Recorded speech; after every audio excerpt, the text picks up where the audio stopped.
NYPD Detective John Beza. Nice to see you, sir. Thanks very much for staying with us over the last 20 minutes or so. Let me talk to you first about the press briefing that we just got from Chief Moose. He says he's optimistic. Based on what?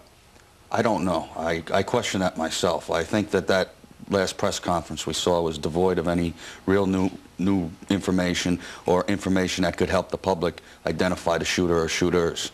So to me, it wasn't. It was kind of an empty press conference. Any of these press conferences strike you as being helpful? I mean, they've come out.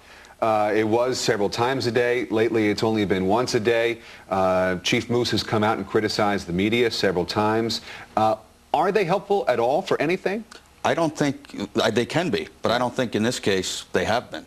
I think what the chief needs to do is reassess whether he wants to take that tarot card that they have with the handwriting on it and release that, a photograph of that, to the media. Now, you're talking about the tarot card with the words, "I am God," that was found near the scene of that shooting at the school where the 13-year-old boy was wounded.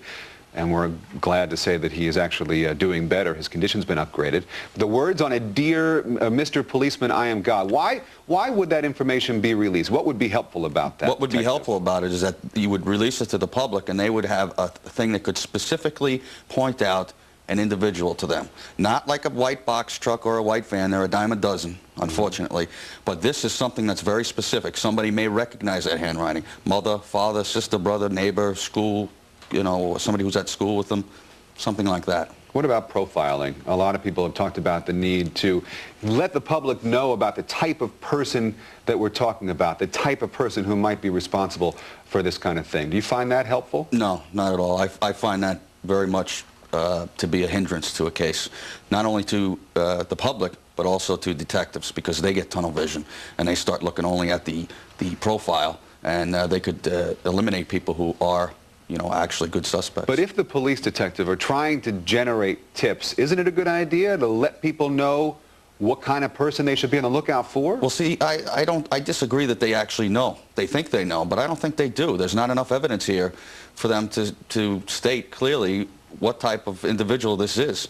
And that's not how you solve this case. This case will be solved in one or two ways, I believe. One way is the media and the public are going to get information from the police that's going to specifically point towards a shooter or shooters, and somebody in the public is going to say, "That's my son, that's my brother, it's him." Let's go back to the media, because when you were working for the NYPD, you must have had dealings with the media. How can the police, the law enforcement officials working on this case, use the media more effectively? I think what they need to do is, as I said before, give them some information, if you can, that handwriting from the tarot card. If they do get a description, they need to get that description out to the public. And they need to disseminate that and get it out right away, because the public they're going to solve this case. I don't think the police are going to solve it, unfortunately. The sniper has to be stopped. We know the Defense Department is now involved, offering up some of its technology for law enforcement to use. Do you think this is going to be a help? I don't think so. I think it's more of a show than a help, because from what I've seen, the planes and the drones that they're going to put up, it would be like a needle in a haystack for them to identify a muzzle flash going on in the Washington, D.C. area. So also the shooter or shooters could attack in another area along 95. I mean, that is a very good possibility.